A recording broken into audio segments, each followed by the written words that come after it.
आज की इस वीडियो में हम लोग पूरे केमिस्ट्री का पूरे रसायन शास्त्र के महत्वपूर्ण ऑब्जेक्टिव पढ़ेंगे। यानी शुरू से अंतिम तक का जो चैप्टर्स है केमिस्ट्री में उसके जितने भी इंपॉर्टेंट ऑब्जेक्टिव प्रश्न है उन सबको पढ़ेंगे। मतलब आसपास में 100 ऑब्जेक्टिव हम लोग पढ़ेंगे और ये 100 पढ़ लेते हैं ना तो एग्जाम में 100% सारे प्रश्न लड़ जाएंगे। क्लास 10 वाले बच्चे इस वीडियो को पूरा देखिएगा और इस वीडियो को शेयर कर दीजिएगा। देखिए पहला प्रश्न क्या है। पहला प्रश्न है बॉन्ड CHO अभिक्रियाशील समूह को क्या कहते हैं। तो CHO जो अभिक्रियाशील मूलक होता है इसको एल्डिहाइड समूह कहते हैं। ठीक है। दूसरा का जिंक ब्लेड किसका अयस्क है। तो जिंक ब्लेड होता है वो किसका, जिंक का अयस्क होता है, मतलब Zn का। ठीक है। आगे जल में घुलनशील भस्म को क्या कहते हैं। तो जल में जो घुलनशील भस्म होता है उसको क्षार कहते हैं। चौथा प्रश्न है सोडा एस का रासायनिक सूत्र क्या होता है। सोडा एस का मतलब सोडियम कार्बोनेट। तो सोडा एस का रासायनिक सूत्र क्या होता है, Na2CO3। देखो बाबू ये सारे इंपॉर्टेंट प्रश्न है, लगभग 100 गो में इंपॉर्टेंट ऑब्जेक्टिव कराऊंगा। इन सबको देख लेते हैं ना तो 100% गारंटी ठोक देंगे कि सारे प्रश्न आपके एग्जाम में लड़ जाएंगे। ठीक है। पांचवा प्रश्न देखिए, पांचवा प्रश्न आपका क्या कह रहा है। पांचवा प्रश्न कह रहा है कि ब्रेकिंग सोडा का रासायनिक सूत्र क्या होता है। ब्रेकिंग सोडा या इसको सोडियम बाइकार्बोनेट भी कहते हैं। ठीक है ना। तो NaHCO3 इसको खाने वाला सोडा भी कहते हैं। पूछिए खाने वाला सोडा का सूत्र क्या था, ये भी बोल सकते हैं। आगे मिल्क ऑफ मैग्नेशिया का pH मान कितना होता है। तो मिल्क ऑफ जो मैग्नेशिया होता है उसका pH मान 10.5 होता है, याद रखिएगा। ठीक है। ये सब क्वेश्चन किया भी गया है। सल्फर के संयोजी सेल में इलेक्ट्रॉनों की संख्या कितनी होती है। तो सल्फर के संयोजी सेल में जो इलेक्ट्रॉनों की संख्या होती है वो 6 होती है। आगे देखिए 8 नंबर प्रश्न, ओजोन का आणविक सूत्र क्या है। तो ओजोन का जो आणविक सूत्र होता है वो O3 होता है और ये वेरी इंपॉर्टेंट प्रश्न है। ठीक है ना। आगे देखिए, आगे पूछ रहा है 9 नंबर प्रश्न है कि जल के एक अणु में हाइड्रोजन और ऑक्सीजन के परमाणुओं की संख्या का अनुपात कितना होता है। तो H2O सूत्र होता है। तो H की मात्रा 2 और ऑक्सीजन की मात्रा 1। तो यहाँ पर हाइड्रोजन और ऑक्सीजन के परमाणु की संख्या का अनुपात 2:1 निकल जाएगा। ठीक है। आगे प्रश्न देखते हैं। देखो मैंने बताया ना सारे VBI प्रश्न याद रखिएगा, सारे प्रश्न कई बार एग्जाम में पूछे गए हैं, इसलिए वीडियो को पूरा वॉच करिए, पूरा देखिए। देखिए 10वां प्रश्न क्या है। 10वां प्रश्न क्या करिए। 10वां प्रश्न आपको कह रहा है कि सबसे कठोर पदार्थ कौन होता है। तो याद रखिए सबसे कठोर पदार्थ हीरा होता है और हीरा किसका अप्रूफ है, कार्बन का ही। आगे सिल्वर आयोडाइड का रंग कैसा होता है। तो सिल्वर आयोडाइड जिसको AgI कहते हैं, सिल्वर आयोडाइड का जो रंग होता है वो आपका पीला हो जाता है। क्या होता है, पीला होता है। आगे श्वसन किस प्रकार की रासायनिक अभिक्रिया है। तो जो श्वसन है वो कौन सी है, उष्माक्षेपी अभिक्रिया है। 13वां प्रश्न देखिए, आवर्त सारणी के प्रथम आवर्त में तत्वों की संख्या कितनी है। तो आवर्त सारणी की जो प्रथम आवर्त होता है उसमें तत्वों की संख्या 2 है। ठीक है। आगे देखिए संतृप्त हाइड्रोकार्बन श्रेणी के सदस्यों को क्या कहा जाता है। जो संतृप्त हाइड्रोकार्बन श्रेणी होता है उसके सदस्यों को क्या कहते हैं, एल्केन कहते हैं। ठीक है ना, क्या कहते हैं, एल्केन कहते हैं। आगे 15 नंबर जो प्रश्न ये देखिए, आवर्त सारणी के प्रथम आवर्त का अंतिम सदस्य क्या कहलाता है। 15 नंबर आपका प्रश्न है, देखिए आवर्त सारणी के प्रथम आवर्त का अंतिम सदस्य क्या कहलाता है। तो आवर्त सारणी के प्रथम आवर्त का जो अंतिम सदस्य होता है वो निष्क्रिय गैस कहा जाता है। क्या कहा जाता है बाबू, निष्क्रिय गैस कहा जाता है। आगे 16 नंबर प्रश्न देखते हैं। 16 नंबर प्रश्न आपका क्या कह रहा है, कह रहा है कि आयोडीन को किस द्रव में घोलने पर टिंचर आयोडीन बनता है। तो एथिल अल्कोहल में आयोडीन को घोल देंगे तो टिंचर आयोडीन बन जाता है। ठीक है बाबू। आगे 17वां प्रश्न देखते हैं।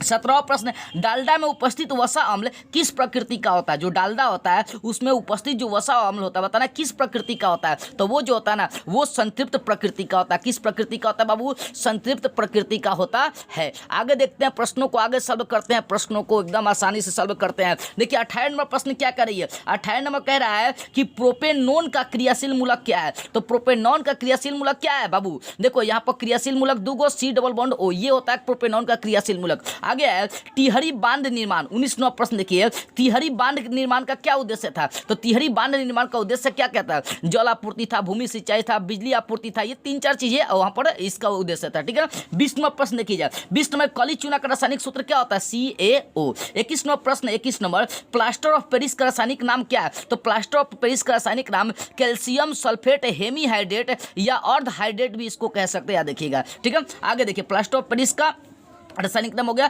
22 नंबर देखिए, 22 नंबर क्या कह रहे हैं बाबू। 22 नंबर प्रश्न है, लौंग तेल किस प्रकार का सूचक है। लौंग तेल जो है गंधीय सूचक है। लौंग तेल कैसा सूचक है, गंधीय सूचक है। 23 नंबर प्रश्न क्या कह रही है, घरेलू गैस LPG का मुख्य अवयव क्या है। ब्यूटेन है जिसका सूत्र C4H10 होता है। 24 नंबर प्रश्न देखिए बाबू, 24 नंबर बोला है कि कमरे के ताप पर द्रव अवस्था में रहने वाली अधातु कौन है। कमरे के ताप पर द्रव अवस्था में रहने वाले अधातु कौन है, ब्रोमीन है जिसका सूत्र Br होता है। आगे 25 नंबर प्रश्न देखते हैं। 25 नंबर बोल रहा है आपका प्रश्न है, आवर्त सारणी में आवर्तों की संख्या कितनी है। तो आवर्त सारणी में अगर आवर्त लेकर चलेंगे तो उसकी संख्या 7 है, लेकिन पूछता यही कि आवर्त सारणी में वर्ग की संख्या कितनी है। तो वर्ग की संख्या 18 होती है। ठीक है बाबू। आगे प्रश्न देखते हैं, एकदम सब करते हैं आसानी से, एक भी प्रश्न आपका एग्जाम में नहीं छूटेगा अगर ये पूरा वीडियो देख लेते हैं, बढ़िया से इसको पढ़ लेते हैं तब। ठीक है। आगे प्रश्न देखिए, 26 नंबर प्रश्न देखते हैं। 26 नंबर बोला है दही में कौन सा अम्ल पाया जाता है? लैक्टिक अम्ल। आगे किस धातु को 27 नंबर किस धातु को किरोसिन में डुबा कर रखते हैं? सोडियम को। ठीक है।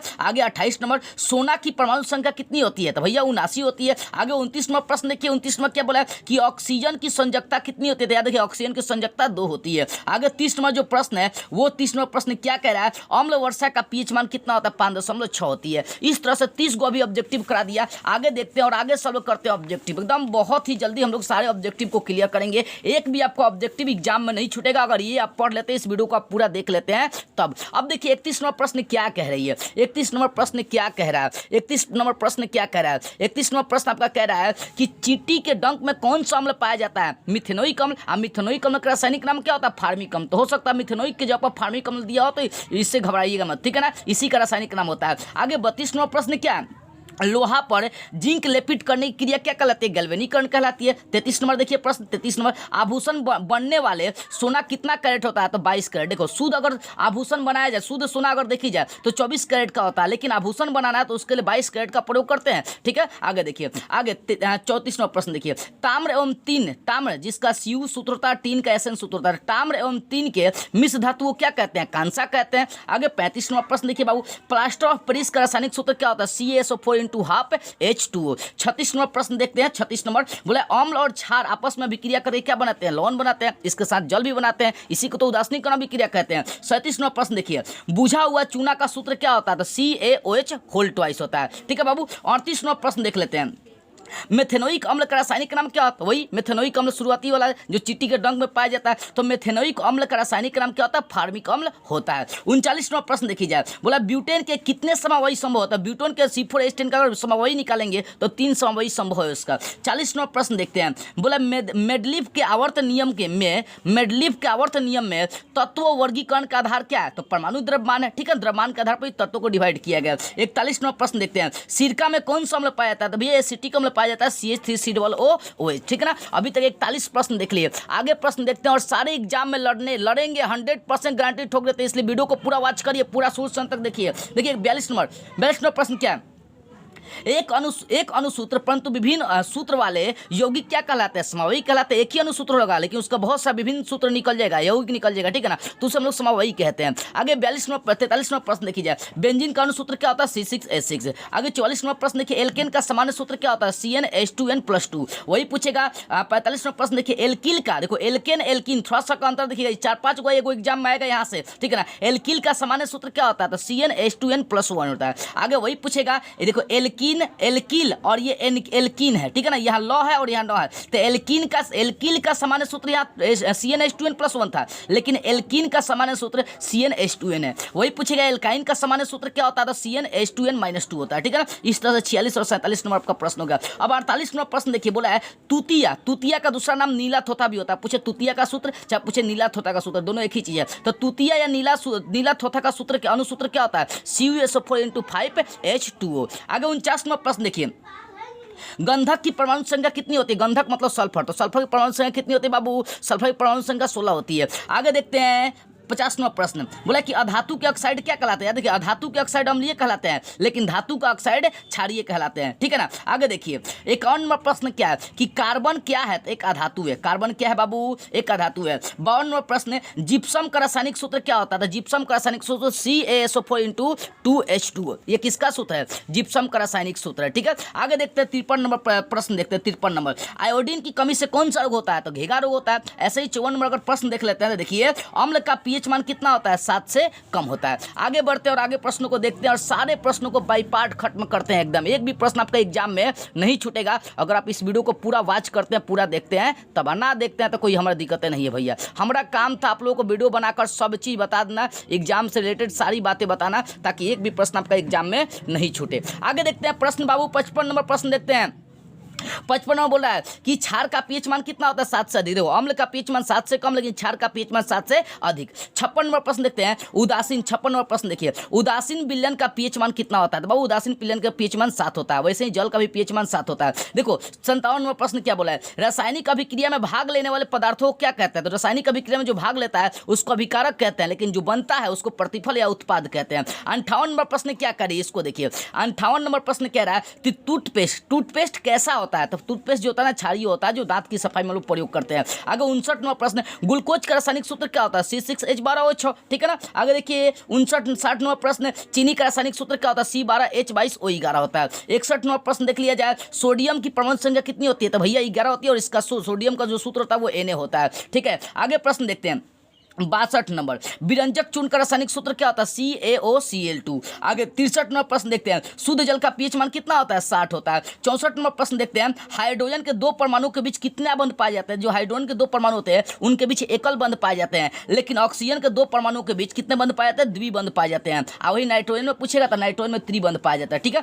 तो इन सभी का स्क्रीनशॉट लेकर अपना तैयार कर लेंगे नोट्स, ठीक है ना। आगे 65 को प्रश्न होगा। अब 66 नंबर प्रश्न देखते हैं, ऑब्जेक्टिव, वेरी इंपॉर्टेंट प्रश्न है, और गारंटी देते हैं कि एग्जाम में एक प्रश्न नहीं छूटेगा आपका, इतना गारंटी लेकर चलिए। देखो 66 नंबर प्रश्न क्या है, संगमरमर का रासायनिक सूत्र क्या है? तो बाबू संगमरमर का जो रासायनिक सूत्र है वो CaCO3, इसको कैल्शियम कार्बोनेट कहते हैं, इसको दूधिया चूना भी कहते हैं, ठीक है ना, इसको दूधिया चूना भी कहते हैं। आगे देखिए, आगे 67 नंबर, एल्युमिनियम का सबसे महत्वपूर्ण अयस्क कौन है? बॉक्साइट है, ठीक है। अष्टक सिद्धांत का प्रतिपादन किसने किया था? न्यूलैंडिस ने। आगे देखिए बाबू 69 नंबर प्रश्न है, आधुनिक आवर्त सारणी में कितने ऊर्ध्व स्तंभ है? ऊर्ध्व स्तंभ का मतलब वर्ग कितने हैं? तो भैया 18 है। आगे 70 नंबर प्रश्न, जब मैग्नीशियम फिट्टा को जलाया जाता है तो उत्पन्न आग की लौ कैसी होती है? तो चमकीला और उजला होता है। आगे 71 नंबर, साग सब्जियों का विघटित होकर कंपोस्ट बनना किस प्रकार की अभिक्रिया? तो उष्माक्षेपी साग सब्जी जो विघटित होकर जो कंपोस्ट बनता है वो कौन से अभिक्रिया होगा? उष्माक्षेपी। 72 नंबर, एल्डिहाइड श्रेणी के सदस्यों का क्रियाशील मूलक क्या है? तो एल्डिहाइड श्रेणी के सदस्यों का क्रियाशील मूलक देखते हैं तो बोल सकते हैं बॉन्ड CHO, चाहे बोल सकते हैं देखो दो टाइप से, इस टाइप से भी लिख सकते हैं, इस टाइप से भी लिख सकते हैं, ठीक है। उसी चीज को सजाकर लिख दिया गया है। आगे देखिए 73 नंबर प्रश्न है, खड़िया का रासायनिक सूत्र क्या होता है? खड़िया या संगमरमर दोनों एक ही चीज होता है, CaCO3। आगे 74 नंबर प्रश्न है, सिनेबार का मुख्य अयस्क क्या है? तो पारा है, सिनेबार का सूत्र HGS होता है, ठीक है। 75वां प्रश्न, आधुनिक आवर्त सारणी में क्षैतिज कटारों की संख्या कितनी है? तो क्षैतिज कटार मतलब सोई व्यवस्था, यानी आवर्तों की संख्या कितनी हो जाएंगी? तो 7 हो जाएंगी। आगे देखते हैं बाबू 75वां प्रश्न, अभी तक हम लोग 74 प्रश्न को क्लियर कर लिए, 74 75 क्लियर कर लिए। 76वां प्रश्न देखिए, 76वां प्रश्न क्या बोला है? बोला कि आवर्त सारणी के उदग्र स्तंभ को क्या कहते हैं? वर्ग कहते हैं। 77वां प्रश्न, पीतल किसका उदाहरण है? तो मिश्र धातु का। 78वां प्रश्न है, कार्बन हाइड्रोजन का संयोग करके क्या बनाता है? तो कार्बन जो होता है हाइड्रोजन से संयोग करके हाइड्रोकार्बन बनाता है। 79 नंबर प्रश्न देखिए, नाइट्रोजन के दो परमाणु के बीच कितने त्रिबंध पाए जाते हैं? मैंने बताया हाइड्रोजन के बीच एकल बंध, कार्बन के ऑक्सीजन के बीच डबल बंध और नाइट्रोजन के बीच ट्रिपल बंध पाए जाते हैं। आगे 80 नंबर प्रश्न देखिए, कार्बोनिल समूह को किसके द्वारा निरूपित करते हैं? चाहे इसका संकेत क्या होता है? तो बॉन्ड COOH, ठीक है ना, ये अम्लीय होता है कार्बोनिल समूह।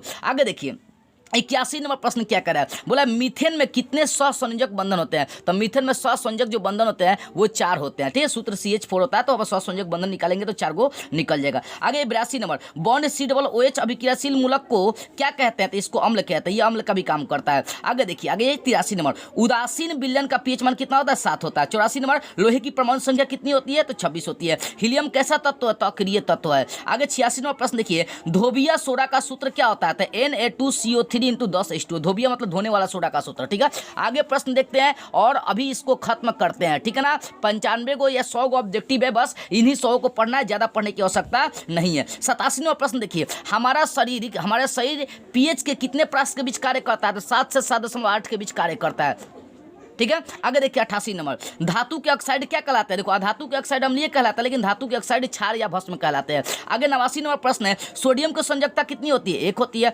वैसे ही 90 नंबर प्रश्न है, वायुमंडल में CO2 गैस की उपस्थिति कितनी % होती है? तो 0.03% होती है, ठीक है बाबू। आगे देखिए 91 नंबर, शुद्ध सोना को व्यक्त किया जाता है तो 24 कैरेट के द्वारा शुद्ध सोना को व्यक्त करते हैं। आगे 92 नंबर, एथेनॉल का क्रियाशील मूलक क्या होता है? तो बॉन्ड OH है, ठीक है ना, ऑल मतलब एल्कोहल यहाँ पर जुड़ गया है, ठीक है। 93 नंबर, ग्लूकोज के एक अणु में ऑक्सीजन के कितने परमाणु होते हैं? तो ग्लूकोज के एक अणु में चलेंगे तो ऑक्सीजन 6 होता है, उस प्रकार कार्बन भी कितना होता है? 6 ही होता है।